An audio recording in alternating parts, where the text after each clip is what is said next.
All right, friends, happy Friday. Miss Brown is back for one more reading lesson this week. We're going to finish our author study on Eric Carle. I've got our anchor chart here about all of our stories, and I have all 3 books that we read and listened to that were written by Eric Carle. Now, when we do an author study, we can talk about how does an author create their books. Well, we know how Eric Carle created his illustrations. He painted the tissue paper and cut it up and made his pictures that way.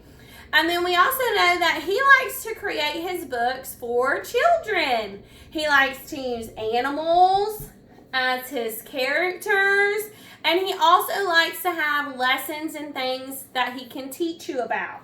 In The Very Hungry Caterpillar, the caterpillar ate every single day of the week. So not only did we learn about a caterpillar, we learned about the days of the week, and we learned about the life cycle of a butterfly. Remember, he taught us that a butterfly is starts as an egg, then a caterpillar, then it goes into its cocoon, and then it comes back as a butterfly. In The Very Grouchy Ladybug, we learned about how to tell time. Our grouchy ladybug at the beginning of the story is eating at 6 a.m. Oh, it starts at 5 a.m. But then the clocks are across the top of our book, and it goes 5 o'clock, 6 o'clock, 7 o'clock, 8 o'clock, all the way back to 5 o'clock at night. We also saw the sun in this story go from morning to afternoon to night. So he taught us about that and how the ladybug went from being grouchy to realizing that he needed to be nice. In The Mixed Up Chameleon, again, his character is an animal. And in this story, he taught us not really about animals, anything in particular. He did teach us in real life that chameleons use camouflage to hide themselves from predators.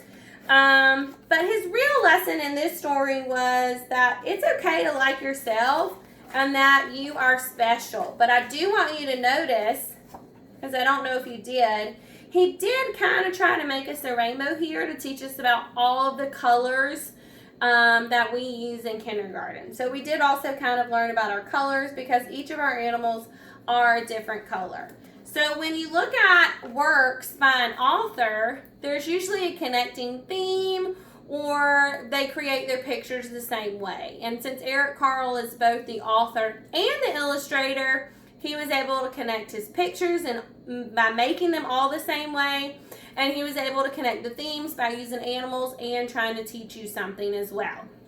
So today we're going to connect these books. Say, I am smart.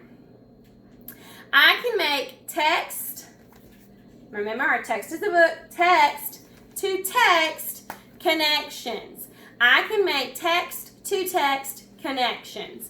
Now that means you're going to have to use your schema. And where is your schema? It's in your brain. That's right. It's everything that you already know. We know a lot about The Very Hungry Caterpillar. We know the character is a caterpillar. The setting is outside. We know that he is hungry. He ate lots of things. And at the end of the book, we remembered that he turned into a big, beautiful butterfly. So that's our schema for The Very Hungry Caterpillar. Now, we also have some schema about the grouchy ladybug. He was grouchy. Our character is a ladybug. The setting for the grouchy ladybug was near a beach, remember, because the last animal he saw was that whale swimming in the ocean, and then he knocked him back up on shore with his spin. The ladybug is grouchy because it's so early, and he's hungry, and he did not want to share those aphids. But by the end of the story, he decides it's better to be friendly and to share. All right, our schema for The Mixed Up Chameleon is our character is a chameleon. The setting is the zoo. And in this story, he wants to be different. He wants to be like the other animals. But by the end of the story, he realizes that he is special just the way he is. So in our Google Slides, Miss Brown is going to have a picture of our anchor chart to help you remember all of our story elements. And then there's also links to all 3 of our stories as read-alouds on YouTube if you need to listen to them again. Now, what you're going to do today is you're going to make a text-to-text connection. Now, you can make your connection between 1 and 2 books, or you can make it across all 3 books. That is completely up to you. There are so many different ways to make connections with our Eric Carle books. Now, Miss Brown came up with 4 examples to show you that connects all 3 stories. You do not have to use one of my connections for your assignment, but I am going to show them to you so that you have some examples. All right, my first text-to-text connection is all of the animals, all of the books are about animals. All 3 books that we read are about animals. We have a caterpillar, a ladybug, and a chameleon.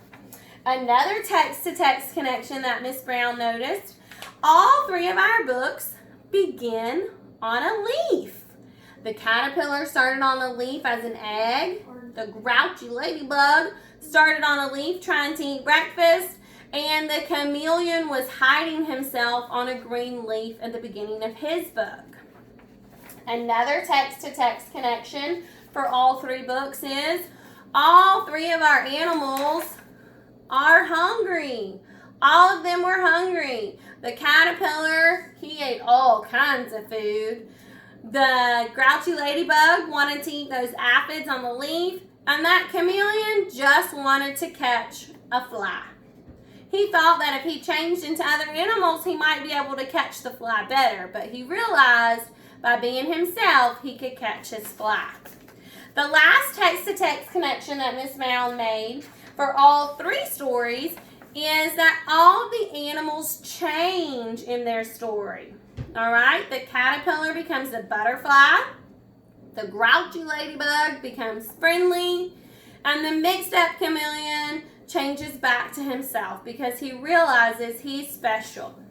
Those are all 4 great examples of text-to-text connections. Again, you do not have to use one of Miss Brown's connections. I'm sure you can figure out one way that these books are connected.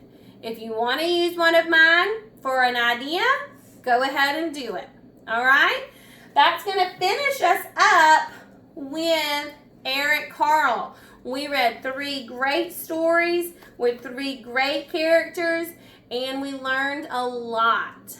So, my challenge activity for you today is to create a question for one of these characters. In Google Slides today, you're going to work on questions. What is a question? What is a statement? Remember, questions have a question mark and they ask us something. All right, so you're going to decide which character was your favorite, and then you're going to write them a question and draw them a picture. So if I were to write a question to the caterpillar, I might say, what was your favorite food? Because remember, he ate lots of food. If I were to ask a question to the grouchy ladybug, I might say, why did you want to fight everybody? And if I were to want to ask a question to that mixed up chameleon, I might say, what animal in the zoo was your favorite? All right, do you understand? That's your challenge activity today. Pick one character and write them one question. Your moms, your dads, your big brother, your sister, they'll be able to help you with this. And the question words are in Google Slides. So in Google Slides, to help you with your text connection, you'll have your anchor chart and Miss Brown's examples will be there, as well as all of the books being linked on YouTube if you need to listen to them. The last thing I want you to do today, because it's Friday, is I want you to take a spelling test. I know we're not at school, But your moms and dads have had your words, your short E words all week. And I want you to try to take a spelling test and send it to Miss Brown so I can send you some stickers or something in the mail if you make a 100, okay? Your sight words for this week, do something fun with them. Go outside, write your sight words with chalk on your driveway. Write your rainbow words for your sight words in all different colors. Or you can even build your sight words and make them out of Play-Doh if you have some at home. I'm sure your moms and dads can come up with creative ways for you to make your sight words today. All right, Miss Brown loves you. That's it for today, and I will see you next week. Bye, friends.